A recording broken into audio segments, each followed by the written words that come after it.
नमस्ते प्रणाम, कैसन बनी रहो लोग। उम्मीद करती अच्छा और बहुत बढ़िया हो।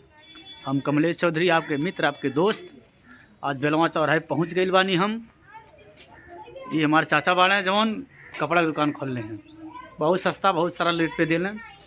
और जी हाँ, ये हमारे मनीष भैया, मनीष सिंह, श्री श्याम टेंडर। और आप लोग के गाना सुनाई हैं, देखा मुस्कियात हैं धीरे धीरे, तल्ली हम ही सुना देती।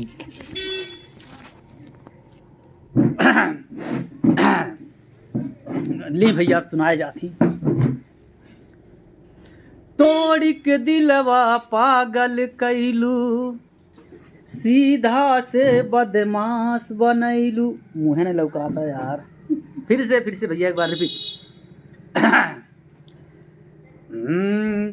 तोड़ के दिलवा पागल कैलू, सीधा से बदमाश बनैलू।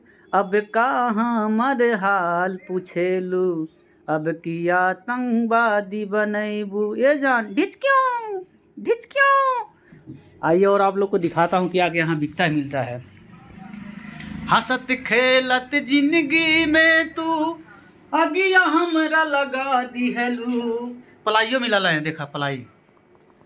अरे कलम छोड़ाई हाथ में तू, पिस्टल हमरा धरा दिहलू। जान जान कहत रहलू, आजो हमें भुला दिहलू। अब कहाँ मर हाल पूछेलू, अब किया आतंकवादी बनैबू। तोड़ के दिलवा पागल कैलू, सीधा से बदमाश बनैलू। अब कहाँ मर हाल पूछेलू, अब किया आतंकवादी बनैबू। नमस्ते प्रोग्राम भैया, वीडियो ही ख़त्म कर जाता। 2-3 लाख व्यू आ जाई तो भैया लॉन्ग वीडियो बनाई, नहीं तो नहीं बनाई। जय हिंद, जय भारत।